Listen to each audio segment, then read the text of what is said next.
আপনারা যাকে ভোট দিয়ে ক্ষমতায় পাঠিয়েছেন, ক্ষমতার মসনদে যাকে বসিয়েছেন, যাকে ভেবেছিলেন আপনি বিপদে পড়লে আপনার পাশে দাঁড়াবে, বিপদে আপনার পাশে থাকা তো দূরের কথা, যখন আপনি বিপদে পড়েছে আপনাকে আরো গঙ্গা সাগরের দিকে ঠেলে দেওয়ার জন্য কি বলছে, দিল্লিতে গিয়ে আন্দোলন করুন।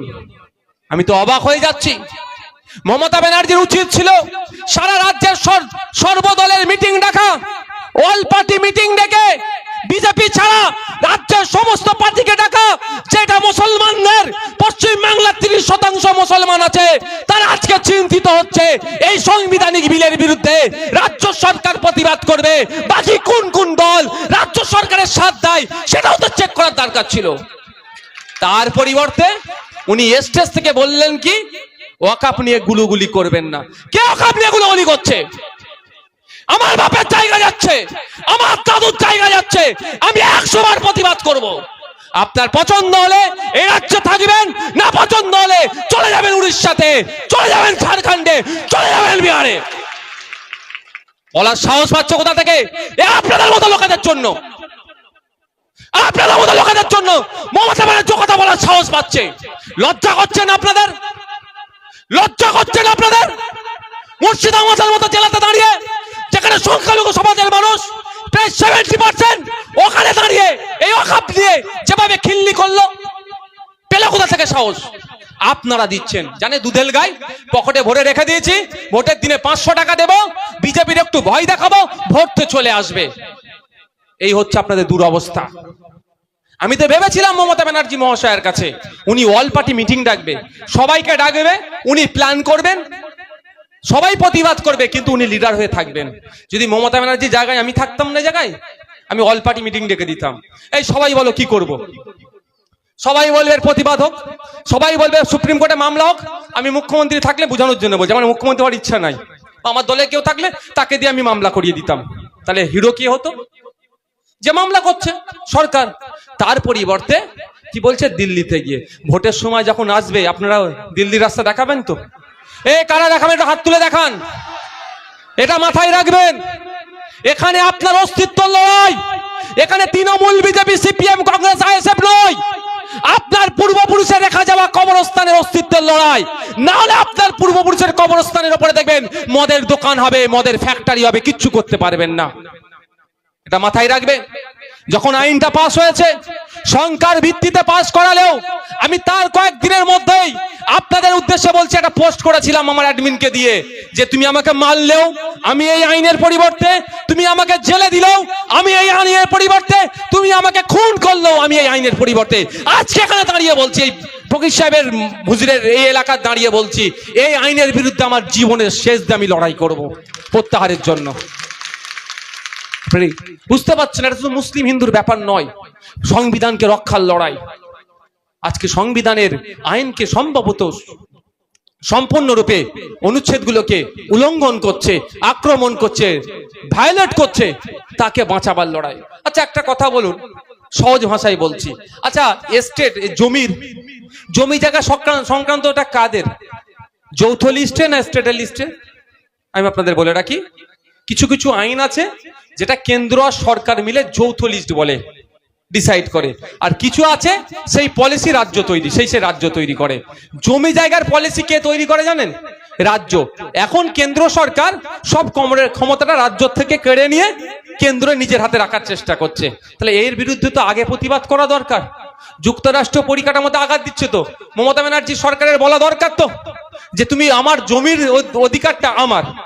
কারণ আপনাকে বলি, আপনাদের এখানে অনেকে শুনেছেন তো, অনেকে এই যে হাইওয়ে গুলো এক্সটেনশন হয়, যখন রাস্তা চওড়া হয় না, যেটা ন্যাশনাল হাইওয়ে, বা বাদ দিন ট্রেন লাইন যখন নতুন ফেলে, কেন্দ্র সরকার কি বলে, কেন্দ্র সরকারের রেলওয়ে মিনিস্ট্রি কি থেকে কি বলে, রাজ্য সরকারের কাছে চিঠি আসে যে আমি ওইখানে এই লাইনটা করতে চাই, এই মথুরাপুর থেকে শিয়ালদা বা যে কোনো লাইন আমি করতে চাই, এই লাইন করা, আমি এই দিক দিয়ে লাইনটা নিয়ে যেতে চাই, এই জমিগুলো আমাকে তুলে দাও, বলে না? ক্ষতিপূরণ রেল দিয়ে দেয়। তোলার দায়িত্ব কার থাকে? রাজ্যের থাকে। কেন? রাজ্যের হাতে জমির ক্ষমতাটা আছে। তাহলে ওয়াকাফের সম্পত্তিটা ম্যাক্সিমাম জমিতে তো, তাহলে ক্ষমতাটা কেড়ে নিতে চাইছে। তাহলে এটাকে সামনে রেখে সুপ্রিম কোর্টে মামলা করতে পারে। তা না করে কি করছে? বিধানসভাতে বিল পাস করাতে পারে। তা না করে কি করছে? বলছে কোথায়? সব দিল্লি গিয়ে, তা আপনাদের মধ্যে যদি মাথায় যদি থাকে তাহলে দিল্লির রাস্তাও কিন্তু আপনাদেরকে দেখাতে হবে, দিল্লির রাস্তা আপনাদের দেখাতে হবে। এই ভয় যদি পেয়ে যান অমুক চলে আসবে তমুক চলে আসবে, ভাই এ না এসেও কি আছে না এসেও কি আছে, আমাকে উত্তর দেন তো বলেন। শুভেন্দু অধিকারী এই ক্যানিং এ কদিন আগে ট্রেনের মধ্যে জয় শ্রীরাম না বলে মার মেরেছে কদিন আগে। এটা তো উত্তরপ্রদেশ নয় তো, এটা বিজেপি পরিচালিত রাজ্য নয় তো, মার খেতে হচ্ছে, তাদের বিরুদ্ধে অ্যাকশন নিয়েছে। এই হাওড়া জেলাতে বলেছে অ্যাকশন তো নিয়ে দূরের কথা, আমরা আমাদের পক্ষ থেকে এফআইআর করেছি বলে আমাদের লোককে অ্যারেস্ট করেছে। অ্যারেস্ট করা ছিল ওদের লোকগুলোকে যারা ওই অন্যায় করেছে, যে আইনের পথে গেল তাকে উল্টে অ্যারেস্ট করেছে। মানে বুঝতে পারছেন? আমি আপনাদের বলি এটা হওয়ার কারণ হচ্ছে কোনোদিনই কেন্দ্রের বিজেপিকে এরা চটাবে না, কারণ গলা পর্যন্ত দুর্নীতি করে ফেলেছে এরা। এরা কত অব্দি দুর্নীতি করেছে? গলা পর্যন্ত দুর্নীতি করে ফেলেছে। এদের আর কিছু বলার জায়গা নাই, যদি বলে সিবিআইডি কে দিয়ে চলে যাবে। আপনারা বলুন, পশ্চিমবাংলা তো বিজেপি বিরোধী সরকার চলছে, বলছে যেটা মুখে, কিন্তু ঘোড়ার ডিম, এটা বিজেপি সরকারি বকলমে চলছে। এখানে আন্দোলন ভালো করে করলে হরিয়ানার মানুষরা তো ক্ষমতা পাবে, এখানে আন্দোলন ভালো করে করলে মহারাষ্ট্রের মানুষরা তো ক্ষমতা পাবে, এখানে আন্দোলন ভালো করলে ত্রিপুরার মানুষরা সাহস পাবে, এখানে আন্দোলন ভালো করলে অসমের মানুষরা সাহস পাবে, এখানে আন্দোলন ভালো করলে তামিলনাড়ুর মানুষরা সাহস পাবে। এখানে যত বড় বড় আন্দোলন হবে ভিন্ন রাজ্য বিজেপি ততটা চাপে পড়বে। আর এটাই তো মমতা চাইছে না। মমতা ব্যানার্জি চাইছে না বিজেপি দুর্বল হোক। বিজেপি দুর্বল হলে তো আপনি তো উড়বেন, আপনি কি তার পায়ের নিচে আর বসে থাকবেন? এটা মাথায় রাখতে হবে। আমাদের এখানে বড় বড় আন্দোলন করতে হবে। তবে হ্যাঁ, আমি আবারও বলছি, এটা ধর্মীয় লড়াই নয়। শুধু মুসলমানদের নারের তৈবির আল্লাহ একবার ওয়াকাফ বাঁচাও জিন্দাবাদ এই ফাঁদে পড়বেন না, এটা বিজেপির ফাঁদ। আমরা কেউ ইচ্ছাকৃত ভাবে কেউ না বুঝেই ফাঁদে পড়ে যাচ্ছি। বিজেপি চাইছে ওয়াকাফ বাঁচানোর জন্য তকবীর দিয়ে আন্দোলন হোক। যখনই আপনি তকবীর দেবেন, আপনি আপনার পাশে হিন্দু ভাইকে পাবেন, এ ভাই বলুন, আদিবাসী ভাইকে পাবেন, দলিত ভাইকে পাবেন, বলবো ওরা ধর্মীয় ব্যাপার, ওরা বুঝে নিক। এটা তো বিজেপি চাইছে, সেই ফাঁদে আপনি পা দেবেন কেন? সংবিধান রক্ষা করতে এসেছি আমরা। সংবিধান রক্ষার জন্য কি হবে? হিন্দুস্তান জিন্দাবাদ, সংবিধান জিন্দাবাদের নারা দিয়ে তকবীর তার হবে, ভারতের দেশের তকবীর হবে, দেশের সংবিধানের নামে জয়ধ্বনি দিয়ে বিজেপিকে কাঁপিয়ে দিতে হবে, বিজেপির কলজেই ভয় পাইয়ে দিতে হবে। কলজেই ভয় ঢুকিয়ে কৃষকরা যেমন লাগাতার আন্দোলন শান্তিপূর্ণ করেছে, আপনাকে আমাকে শান্তিপূর্ণ আন্দোলন করে বিজেপিকে প্রত্যাহার, আইনকে প্রত্যাহার করতে বাধ্য করতে হবে। পারবেন তো ভাই? সাথ দেবেন? আপনাদের জানিয়ে রাখি, আপনাদের মমতাময়ী সরকারের কাছে আমাদের কেউ একজন একটা ডিমান্ড, কিছুই ডিমান্ড নয়, ক্যালকাটা পুলিশকে চিঠি করেছিল কলকাতা ধর্মতলার আশপাশে একটা অবস্থান বিক্ষোভ করব শান্তিপূর্ণ ওয়াকাফের বিরুদ্ধে। কলকাতা পুলিশ কিন্তু দেয়নি। বুঝতে পারছেন? আপনি ওয়াকাফের বিরুদ্ধে আন্দোলন করবেন তো অবস্থান বিক্ষোভ করবেন, তাও কলকাতা পুলিশ দেয়নি। মানে বুঝতে পারছেন মমতা ব্যানার্জি আপনার কতটা চাইছে। আপনাকে বলছে আমি আছি, সব চিন্তা নেই, ভালো কথা। একটাও গভর্নমেন্ট অর্ডার, কোনো জিও বলে গভর্নমেন্ট অর্ডার বা নোটিফিকেশন কিছু দিয়েছে? দিয়েছে ভাই, তাহলে কি প্রমাণ আছে? আর বিধানসভা থেকে যদি আবার বিল পাস করিয়ে নেয়, ওই রেকর্ডটা পরে যেই সরকারি আসুক না কেন অনেক কাজে লাগবে, অনেক কাজে লাগবে। আপনাদের বলবো কেন এরা ওয়াকাফ নিয়ে সিরিয়াস নাই বলেন তো? কারণ আছে, এরাই তো ওয়াকাফ সম্পত্তি খেয়ে বসে আছে। বুঝতে পারছেন? এতে খেয়ে বসে আছে। বিধানসভায় মন্ত্রী, আমি বিধানসভার মধ্যে বলেছি, শুধু এখানে বলছি না, এই যে রেকর্ড হচ্ছে, এই রেকর্ড একটা মমতা ব্যানার্জিদের কাছে যাবে, একটা মোদির কাছে যাবে। কার মোবাইল থেকে যাবে বলতে পারবো না, যাবে আমি জানি। তাই ভুল বললে আমাকে ছেড়ে দেবে এরা মনে করছেন? সামান্য একটা পুলিশকে দালাল বলেছিলাম বলে আমার নামে মিথ্যা মামলা দিল। আর শুভেন্দু অধিকারী পুলিশকে গালাগালি দিয়ে দিচ্ছে। শুভেন্দু অধিকারীতে যে টিম যাচ্ছিল সেখান থেকে পুলিশকে খালিস্তানি বলে স্লোগান দিয়ে দিচ্ছে। ভয়ঙ্কর ব্যাপার। আমাদের শিখ পাঞ্জাবি পুলিশের নামে খালিস্তানি বলে দেখে দিচ্ছে, তার বিরুদ্ধে অ্যাকশন নাই। একটা দালাল পুলিশকে আমি দালাল বলেছি বলে আমাকে নোটিশ পাঠিয়েছে, আমার নামে মামলা করে দিয়েছে। তাহলে আমাকে ছেড়ে দেবে? এরা কবরস্থানের উপরে ছাড়েনি। কবরস্থানের জায়গাতে, টিপু সুলতানদের কবরস্থানের জায়গাতে এরা প্রমোটিং করেছে। কলকাতায় দামি দামি জায়গা তৃণমূলের কাউন্সিলর থেকে শুরু করে এমএলএ, মন্ত্রী, এমপিরা দখল করে রেখে দিয়েছে। সে কি ছাড়বো নাকি? আইনটা প্রত্যাহার করাই না, তারপরে আইনের মাধ্যমে গলায় আঙুল ঢুকিয়ে ওই জায়গাগুলো বার করব। আইনের মাধ্যমে, আইনের মাধ্যমে। ওই জন্যই তো ভয় পাচ্ছে, ওই জন্য যা দিল্লি দিতে চায়। দিল্লিতেও করবো আন্দোলন, ঢোলাতেও করব, দেগঙ্গাতেও করব, সাগরেও করব, কুলপিতেও করব, ওন্দাতেও করব, বাঁকুড়াতেও করব, বিষ্ণুপুরেও করব, প্রয়োজনে কলকাতায় কালীঘাটে করব, পশ্চিম বাংলার অলিতে গলিতে আন্দোলন করব। তারও পায়ে তো রুখে দেখাক। আর আপনারা দেখে রাখুন কারা আন্দোলনটা রুখার চেষ্টা করছে। আর যদি মনে করেন এখন হচ্ছে আর ভোটের সময় নাকে কান্না কাঁদবো, যাকে ইচ্ছা ভোট দেবেন। শুধু অনুরোধ এটাই, যে আপনার বিপদে আপনার পাশে দাঁড়ায়নি, ভোটের সময় যেন তার কাছে তার বোতামে আপনারা হাত দেবেন না। এটা আমার অনুরোধ, এটা আমার অনুরোধ, আর কিছুই নয়। আমাকে ভোট দিতে হবে, আইএসএফ কে ভোট দিতে হবে, এই জোর জবরদস্তি নয়। কিন্তু যে আপনার বিপদে আপনার পাশে দাঁড়ালো না, 2026 সালে সেই বোতামে যদি হাত দেন, আপনার থেকে খারাপ মানুষ মনে আর পৃথিবীতে কেউ থাকবে না। হবে তো ভাই?